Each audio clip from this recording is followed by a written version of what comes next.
Bonjour à tous, bonjour Georges, bienvenue à tous dans cette 17e vidéo, quatrième épisode sur les cristaux. Nous allons parler de la qualité d'une pierre. Alors Georges, à quoi nous devons regarder pour la qualité? Ici, c'est une petite vidéo cool où on va regarder plus précisément le cristal de roche et l'améthyste.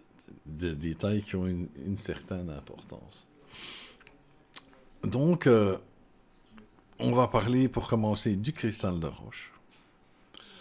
Alors, un cristal de roche, euh, il se peut qu'on ne ressente rien en le voyant. Hmm. Premièrement, parce qu'on n'est pas habitué. On n'est pas habitué à ressentir les pierres. Ou parce qu'on Oui. est dans un mauvais jour, ou parce que, On a dit aussi, on a dit aussi que les pierres pouvaient se couper. ou la pierre est coupée.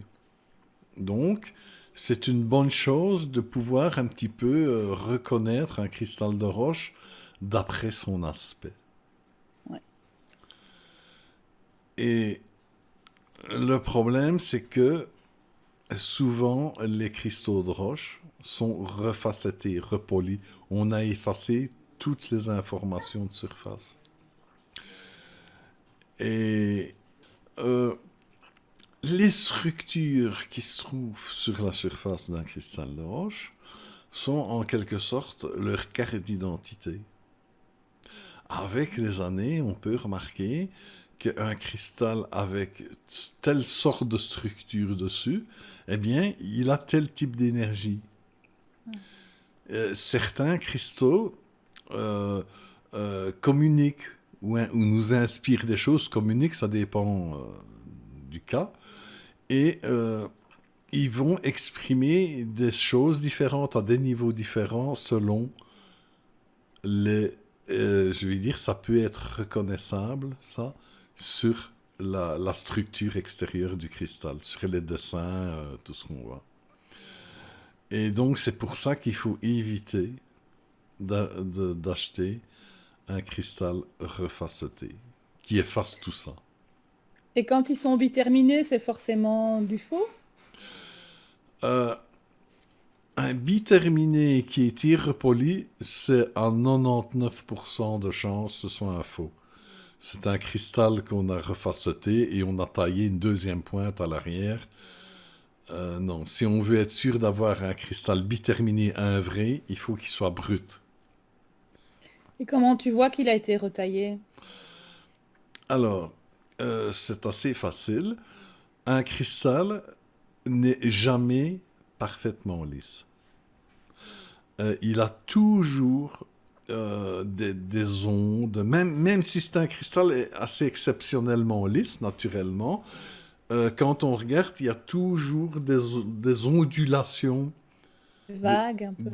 on appelle ça des vagues de croissance. Donc, si tu regardes vraiment, par exemple, une des facettes du sommet du cristal en faisant rebondir la lumière dessus, eh bien, tu vas voir qu'il y a c'est bien de l'eau d'une rivière qui bouge là, tu vois? Il y a comme des ondulations comme ça dessus. Donc, c'est jamais parfaitement lisse. Donc, je Au, déconseille tout. Oui? au niveau de la couleur, parfois quand tu as une surface lisse, quand il est retaillé, la couleur est uniforme et transparente. Et quand il n'est pas retaillé, il y a un peu comme si on avait laissé du savon sécher, tu as un petit peu des reflets mauves comme ça, non? Oui, oui, il y a toutes sortes de choses qui se passent dans les structures des cristaux bruts. C'est toujours intéressant. Et souvent, tu as... Et ce qui est intéressant aussi avec les pierres brutes, c'est que souvent, avec le temps, elles changent d'aspect. Avec le temps que tu l'as chez toi, par exemple, je connais un cas qui s'appelle le dernier en date, c'est Mary, hein, c'est toi. Et tu avais un beau générateur là, Ouais. et il change, hein. Oui, tout à fait, il s'éclaircit, il se Ouais, ouais, modifie, les formes à l'intérieur se transforment. ouais, ouais. Et il devient de plus en plus transparent, vraiment. Ouais, tu vois, Il est c'est plus net, ouais. intéressant. Un cristal qui a été refaceté, tu verras jamais de différence. Non? À part voir apparaître un fantôme, ce sont des cas qui arrivent, qu'une personne... ou alors qui jaunit, il devient un peu comme une citrine. Ça arrive aussi. Ça, j'en ai Donc deux, ils peuvent trois. changer de couleur en fonction du temps qui passe chez toi. Voilà. En fonction de ce qui se passe, de comment il fonctionne, il peut changer de couleur un petit peu. Un peu comme l'améthyste qui va au soleil, mais là, c'est pas quelque chose de négatif. Oui, c'est le contraire. C'est le C'est contraire. le D'accord. contraire. Donc en fait, méfiance, si la pierre est parfaitement lisse, c'est pas un signe de qualité. Donc, C'est pas forcément un signe de qualité. Maintenant, une très bonne pierre peut avoir été refacetée. Hein? Mais ça, tu dois... en règle générale, moi je dis, il ne faut pas acheter une pierre refacetée, repolie, sauf si tu as un ressenti. Tu dis, oh, cette pierre... parce que toutes les pierres de qualité qui ont été refacetées sont magnifiques. C'est comme du verre. mhm. D'ailleurs, des fois, je dirais qu'il faut se méfier parce qu'ils ont sûrement en avoir en verre. Mais enfin, si tu n'as pas un ressenti particulier, moi, si je n'ai pas un ressenti particulier en regardant les cristaux, je n'achèterai jamais un cristal repoli. Jamais. Ok. Donc la forme et les stries sont une forme de carte d'identité du cristal. Et le cristal laser en est un bon exemple, puisque justement, il est spécialement strié. Ouais, tout à fait. Le cristal laser est un super bon exemple. Le cristal laser est très puissant, il projette un souffle d'énergie très aigu, très important. Eh bien, il possède une structure de surface vraiment très particulière. C'est finement ligné, souvent un peu tordu. Même souvent, les lignes le long du cristal ne sont pas droites, elles vont... C'est bien comme pour concentrer l'énergie, là, elles font... mais bon, il y a des photos qui vont passer. Mais, D'accord. mais oui, c'est vrai que le laser est vraiment un exemple Type. qui convient super bien à ça. Il a une fonction particulière qui se retrouve vraiment dans sa structure extérieure. Absolument. D'accord. Donc en fait, on doit se promener avec sa loupe et sa lampe de poche pour détecter tout ça, ou ça se détecte à l'œil nu. Non, ça se voit à l'œil nu. Il faut juste regarder, faut bien regarder, mais ça se voit bien à l'œil nu. Il ne faut Ok. pas d'outils spéciaux. Et concernant les cathédrales, qu'est-ce qu'on doit regarder en particulier? Ah, les cathédrales, c'est parce que c'est une structure particulière. On appelle cathédrale parce que il y a des morceaux qui montent et qui font comme des soutiens, comme sur les bords des cathédrales, un petit peu. Et là, encore une fois, comme le laser, le cathédrale a une énergie très particulière. Et je dis toujours que le cathédrale, c'est un cristal qui est fort bavard. On a facilement des communications, des inspirations avec lui. Ce Et sont toujours des gros cristaux ou ça existe en petit format? ça existe en petit format. Ah. J'en ai vu des magnifiques en petit format. C'est vrai que c'est souvent des plus gros, mais en petit format, il y en a des magnifiques. Des magnifiques. Donc la qualité du corps influence la qualité énergétique, mais aussi la qualité spirituelle de la pierre. Ah oui, c'est tout à fait comme nous, en fait. Plus la qualité de notre corps, eh bien, elle va lui donner des capacités, la course, la résistance physique, enfin, mais va aussi influencer sur notre état spirituel. Si le cerveau est en mauvais état, on l'avait déjà dit une fois, Ouais. eh bien, tu ne vas pas pouvoir exprimer pleinement ce qu'est ta vraie personnalité, tu vois. Et un cristal, c'est le même. Ses capacités autant en émission d'énergie qu'en, par exemple, l'âme groupe du cristal. Elle est complète, il y a tout. Mhm. Mais c'est la forme du corps incarné du cristal, comme le nôtre, qui va déterminer quelle, je vais dire, portion de l'âme groupe va être en action dans... C'est le corps dans le cristal. Qui donne. C'est le corps du cristal qui va déterminer la qualité d'échange avec son âme groupe.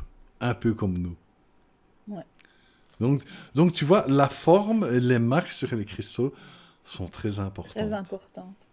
Alors, je suis déjà tombée quelquefois sur des cristaux qui étaient carrément coupants. Ah, et il faut savoir une chose aussi, c'est que ce n'est pas forcément la transparence, une super transparence qui fait toute la qualité du cristal. Euh, un cristal peut être un peu voilé, un peu nuageux dedans, un peu pas comme du Ah lait, hein. bon? Il faut pas comme un lait gris, hein. Il faut il faut qu'il soit quand même transparent, mais ça peut être un peu voilé. C'est vraiment pas entendre. Parce que ce qui compte réellement, c'est la forme, les structures dont on vient de parler. Et alors, on peut reconnaître aussi un corps d'excellente qualité par le fait que les arêtes sur les bords et surtout au-dessus Au-dessus. sont vraiment comme tranchantes. Ah oui. C'est- Le corps est finement dense, il est bien structuré et ça se voit aussi par qu'il y a beaucoup d'endroits sur que si on insisterait, on pourrait se couper. Ça, c'est un signe de qualité. Et concernant le centre, le creux du cristal, enfin le milieu du cristal, il peut être avec un fantôme, ça n'a pas d'importance, ça. Ça n'a pas d'importance. C'est normal qu'il y ait des fumées, toutes sortes de dessins à l'intérieur du cristal. C'est tout à fait normal, hein. Je vais dire, un cristal qui est purement transparent comme du verre, c'est plutôt celui-là qui n'est pas tout à fait normal. Parce que normalement, ça fait partie de la pierre D'accord. d'avoir d'avoir ce genre de choses. Alors j'ai remarqué sur les cristaux aussi qu'il y a une forme de code barre divin comme ça, et parfois même un genre d'écriture. Ça correspond à quoi? Ah, ça, c'est pas vraiment ce qu'on va appeler la structure du cristal, proprement dite. Tu dirais vraiment que c'est comme des inscriptions qui sont gravées dessus. Et j'ai remarqué avec le temps que c'est les cristaux qui portent ces inscriptions-là ont une énergie hors du commun. Et souvent ont une communication ou inspiration vraiment supérieure aux autres. Ce Et sont toutes d'ailleurs, les informations en fait. je ne vais pas m'aventurer à dire qu'on peut affirmer. Je ne sais pas. Honnêtement, je ne sais pas. Je ne sais pas. Mais dernièrement, je regardais un de mes gros cristaux de roche et il est assez lisse. Je me disais pourtant, ce cristal-là est vraiment. Et j'ai regardé bien comme il faut et j'ai vu presque quand tu regardes que tu as acheté quelque chose au magasin et que tu regardes où est le code barre à la caisse, c'est bien. Et j'ai vu qu'il y avait plusieurs endroits comme ça avec des bandes d'inscription que j'avais jamais fait attention parce qu'il faut bien faire attention pour les voir. Ça pourrait Euh, s'expliquer parce que la pierre évolue en couches successives comme la strate terrestre et que ce serait ça qui donnerait cet aspect strié dans la géologie, il y a beaucoup de, il y a beaucoup de commandes, d'information. de, de principes qui sont énoncés, mais je connais un ou deux importateurs de pierres que c'est vraiment leur métier, tu leur fais pas eux, hein. Et ils disent tous la même chose. Ils ont vu tellement de bizarreries avec les pierres qu'ils ne croient plus du tout à ce qu'on raconte en géologie. Tout ça, il dit il y a trop de trucs qui ne collent pas. Donc maintenant, affirmer que euh, oui, la forme du corps est forcément due, je vais dire, comment, de la manière d'où elle a été formée, mais là, je crois qu'on est en plein flou et on ne sait absolument rien. À propos de pierres un peu bizarres, tu m'as parlé une fois des tulkus. Ah, oui, oui, oui. Ça, je vais en parler parce que ça a été une expérience particulière. J'étais au Canada chez Francine et elle m'a amené voir des collections privées qui étaient exposées au- en ville, à Montréal. Et là, je parle avec un des gars qui a la collection, et il me dit, ah, tu as déjà vu un tout le coup? Je me dis, ouais, il va me sortir un truc avec des pareidolie, des formes, parce que un cristal qui a beaucoup de vagues, beaucoup de formes, et ça forme énormément de pareidolie, et on peut y voir ce qu'on veut, en fait. Tu sais bien, il y a des gens qui voient Ouais, des c'est Bouddhas, des l'interprétation. Jésus. Moi, j'ai un cristal que quand tu le mets d'une certaine façon sur un fond noir et tout ça, t'as vraiment le visage du Christ, mais bon, c'est du hasard, quoi. C'est bien, il faut pas... bon. Alors, il me dit, oui, ce sont des cristaux. Je crois que c'est tout le coup, le nom. Je ne suis plus certain à 100%, mais il me semble qu'ils appelaient ça comme ça. Et alors, il me sort d'une verrière. Déjà, c'est un beau cristal, hein. Un beau cristal de roche bien transparent laser, de facilement 12-15 cm de long sur au moins 4 cm de large. Donc, laser un peu torturé comme ça, très strié et tout. Et il me dit, voilà, regarde de ce côté ici et regarde bien. Et je regarde, je dis, ouais, je vais voir une charrette, une Mercedes, une moto. Bon. Et à un moment donné, j'ai vu une ville. Mais une ville genre grecque. Tu vois des constructions grecques comment... Et ça faisait comme le flanc d'une montagne qui montait, c'était sur le flanc d'une montagne, et on voyait les habitations, mais on voyait les colonnes, les dômes des toits, les portes, les fenêtres, on voyait... Là, je suis resté sur le cul. Et il m'a dit, eh ben oui, les Tulkus, il y a une ville comme Lagarta ou Dieu sait quoi, le nom, je ne me rappelle plus des détails. Mais, et là, franchement, ça ne pouvait pas être un hasard. Et ça se trouve Ça ne à pouvait... l'extérieur du cristal, comme un quartz fantôme ou un quartz qu'on a gravé au laser, ou c'est plutôt à l'extérieur comme un jaspe paysage? C'est dans les fines lignes de structure du cristal laser. Mais Et c'est en 3D alors, puisque tu dis que tu vois même les fenêtres. non, c'est pas en 3D, Donc tu as quand même du relief. légèrement, légèrement, mais c'est très fin, finement strié.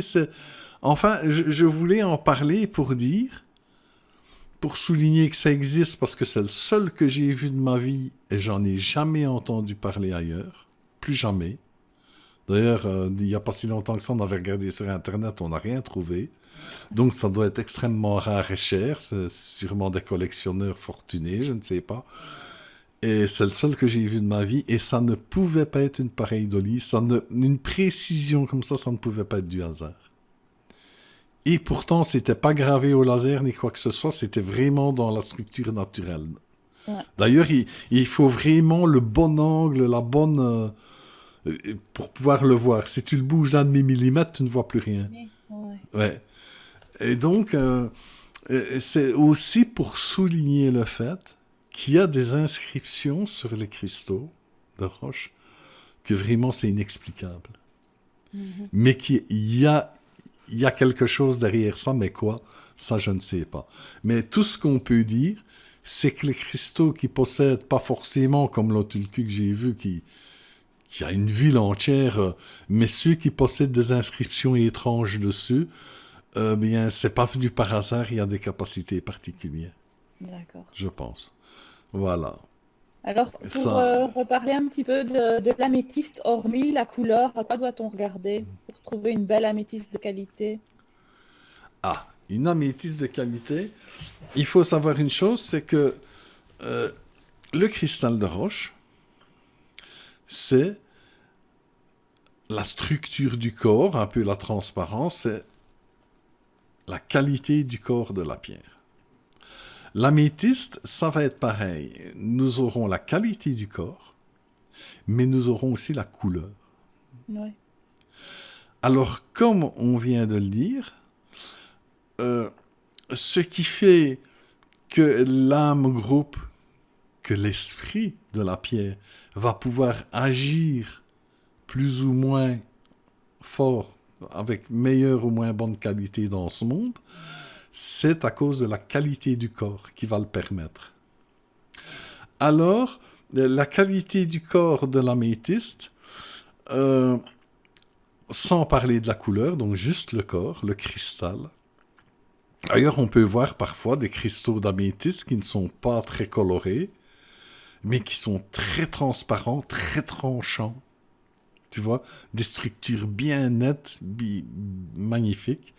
Eh bien, ça permet, comme le cristal de roche, d'avoir un corps rayonnant, qui pulse l'énergie vers l'extérieur. Et la couleur, elle va infuser une énergie particulière, celle de la compassion. C'est une des plus merveilleuses énergies humaines en incarnation qu'on puisse trouver. C'est pour ça que je fais une note particulière pour l'améthyste. Et donc, c'est clair qu'il faut regarder à la qualité du corps qui va pulser l'énergie dans ce monde, et puis la qualité spirituelle de l'énergie. Et c'est la couleur qui va déterminer la qualité de l'énergie divine importée dans ce monde.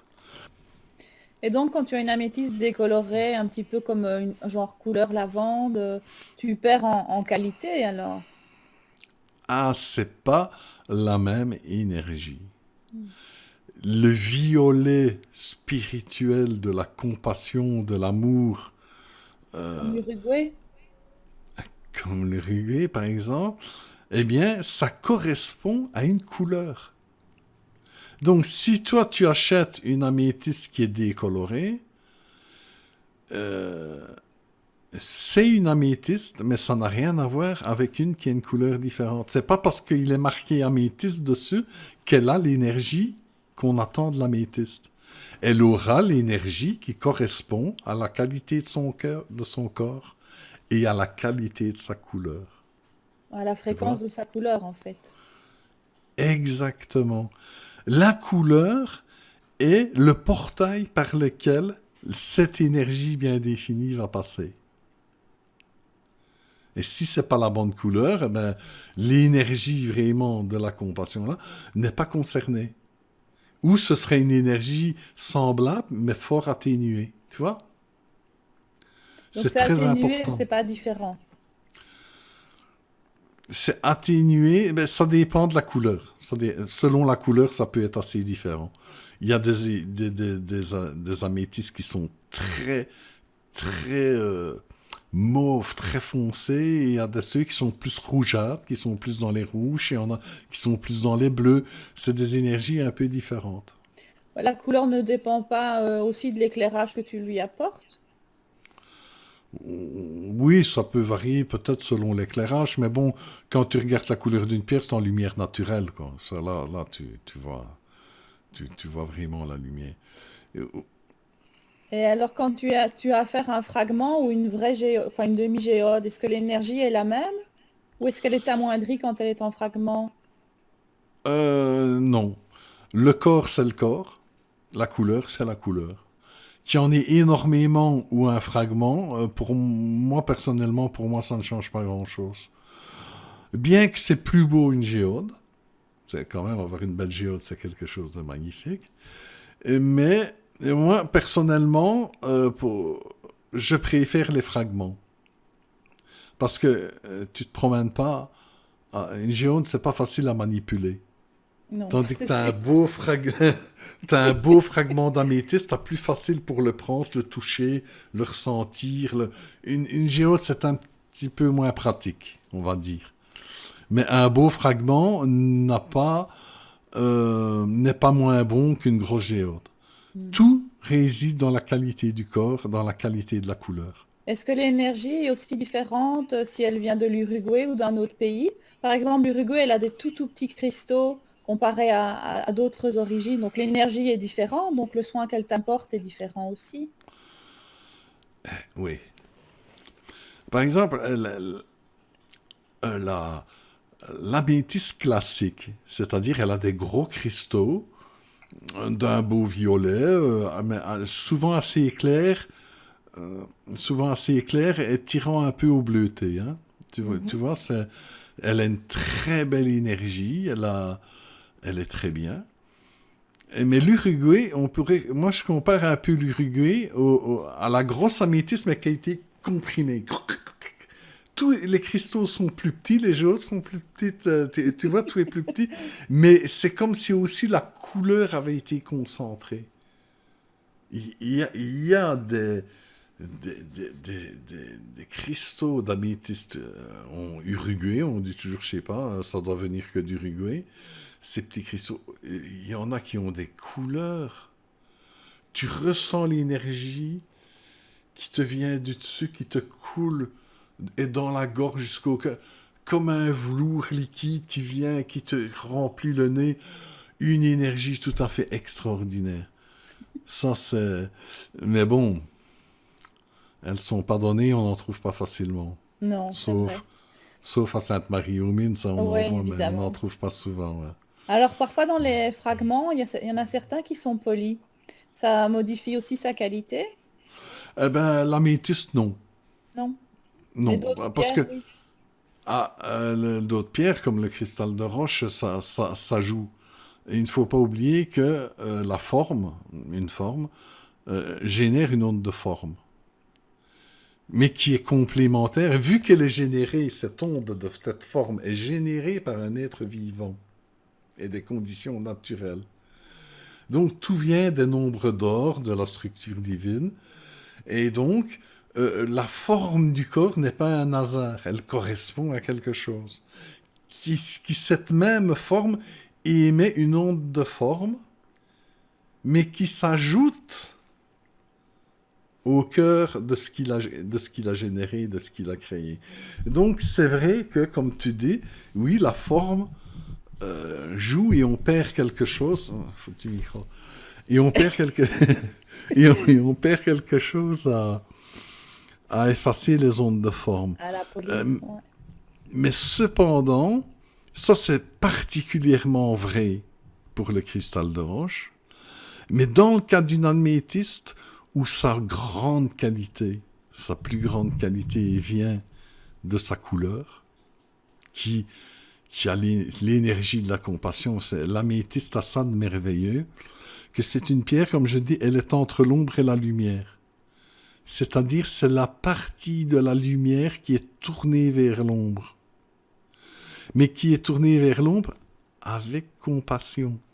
C'est-à-dire que c'est la lumière qui plonge ses mains dans l'ombre pour l'aimer, la consoler, comme une mère avec son enfant, l'instinct maternel, tu vois. C'est une énergie très particulière. Et tout ça Très se fait particulière. via sa couleur en premier lieu. Donc la couleur est un portail vers son âme groupe. Exactement. C'est la...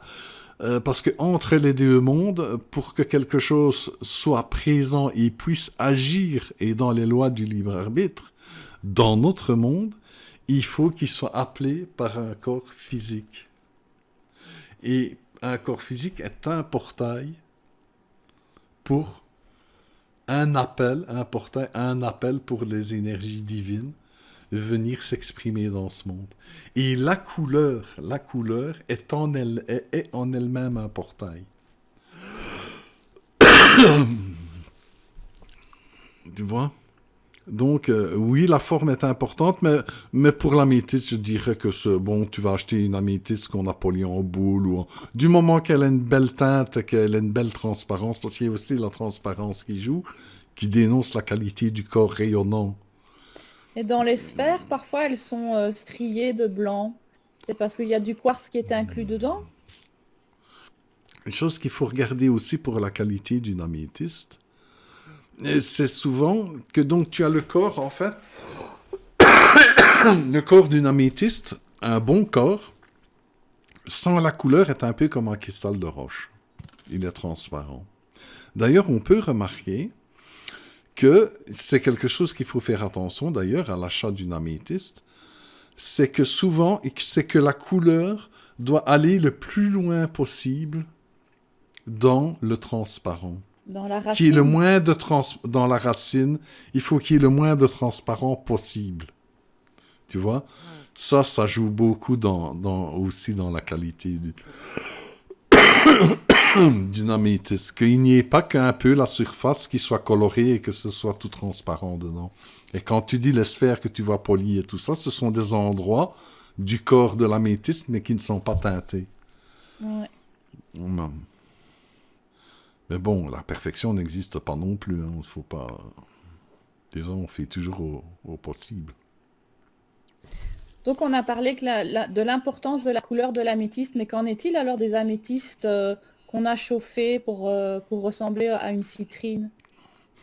Ah oui, ça c'est une manœuvre purement commerciale. D'ailleurs, souvent, une améthyste qui n'est pas jolie, parce que il y a des améthystes qui ne sont pas, à l'extraction, quand on les trouve, qui ne sont pas très belles, pas très colorées, tout ça, eh bien, souvent, ils les brûlent au chalumeau pour leur donner la teinte jaune miel des fausses citrines. Et c'est vendu comme de la citrine, mais c'est juste des améthystes brûlés. Et la citrine Donc, existe en géode comme ça? Non? non, non, la citrine, c'est vraiment un cristal de roche qui est teinté naturellement. Je ne sais plus ce qu'il y a exactement dedans, mais soit c'est des oxydes ou de l'or, ou je ne sais plus exactement. Je suis pas très bon en minéralogie. Mais non, non, la citrine, c'est un cristal de roche. Et d'un point de vue énergétique, alors, elle n'a plus du tout l'action de l'améthyste. Pas du tout, pas du tout. Ah non, le portail couleur est complètement foutu et remplacé par une énergie qui n'est pas... que je n'aime pas beaucoup.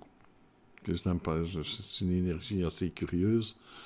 C'est pas naturel. Enfin, pas naturel. Si, il y a des améthystes qui sont... Oui, il y a ce qu'on appelle les amétrines. Ce Ah oui. sont des améthystes qui ont pour moi ou un petit chaud ou peut-être c'est chimique ou je ne sais pas, mais qui a un peu de jaune dedans. Mais ce brûlé au chalumeau, je n'aime pas. Je Non, n'aime pas. d'accord. Et qu'est-ce que tu nous déconseilles d'autre dans les améthystes? Mais en règle générale, je dis la même chose un peu pour tout. Tenez bien, bien vos petits sous dans votre portefeuille. Et n'achetez que des pierres qui sont vraiment magnifiques. Souvent, je déconseille d'acheter des améthystes que le corps n'est pas coupant. Mais même s'il est coupant, s'il n'y a pas la couleur, C'est pas la peine. euh, il faut une belle couleur bien profonde, bien... Sinon, On bon, perd en énergie. on perd en argent Euh, aussi. Mais non, si tu tombes sur quelqu'un qui liquide un stock et que tu sais avoir des beaux gros morceaux d'améthyste qui ne sont pas terribles pour 5 ou 10 euros, bon, je dis oui. Mais il y a des morceaux d'améthyste qui ne sont pas bien colorés, qui n'ont pas la bonne énergie et qui sont vendus quand même assez cher. Donc c'est toujours la même chose, tenez vos sous. Maintenant, s'il y a un conteneur qu'on débarque à côté de chez vous, qu'on vous vend 10 euros pour 10 kilos de... Ok, bon, mais non, oui, il ça, c'est faut... rare malgré tout, hein. Ouais. Et puis, pour celui qui a eu une bonne améthyste en main, mais vraiment avec une teinte incroyable, ressentir cette énergie en vous, c'est merveilleux. C'est bien, on n'achète pas dans ce qu'on fait ici. Bon, il y a des gens qui s'intéressent à la géologie, à la minéralogie, tout ça, donc eux, ils achètent des cailloux, des pierres, bon, mais nous, notre but ici, ce ne sont pas que d'avoir une collection ou d'avoir des objets de décoration. On veut ressentir l'énergie. On prend des pierres pour nous aider à évoluer, à se sentir bien. Donc, il ne faut pas lésiner sur la qualité. Faut Tu être vois, il patient. faut essayer, il faut être patient, économiser et acheter. Parce qu'en réalité, ce que tu achètes, c'est une énergie. C'est pas une pierre, ce n'est que C'est le un corps. portail sur le C- divin. Ce n'est qu'un portail sur le divin. Mais il faut, tu comprends? Et ça vaut la peine d'acheter de l'exceptionnel. Ouais. Tu vois? Ben voilà. Ben voilà. On a fait un petit tour ici. Ouais. La prochaine vidéo, on parlera du grand générateur, de son rapport, du rapport qu'on peut avoir avec la pierre, de la communication et peut-être un petit peu des rituels et des superstitions. Enfin, on verra hein, Ça, c'est peut-être pour la suivante, ça, pour la hein. suivante. Mais ici, ça va être un passage important parce que dans la suivante, on va appeler ça entre guillemets l'installation du cristal, le grand générateur, le grand diapason chez vous. C'est une façon de faire qui correspond pour toutes les pierres. Donc là, ici, on va commencer à l'installation des pierres à la maison. Parce qu'ici, on a Ok. parlé que de l'achat, tout simplement. Bon, hein. Et ben voilà. Merci Georges. Au revoir à tous. Au revoir. Allez, Mary, merci beaucoup et merci à tous. Au revoir et à la prochaine.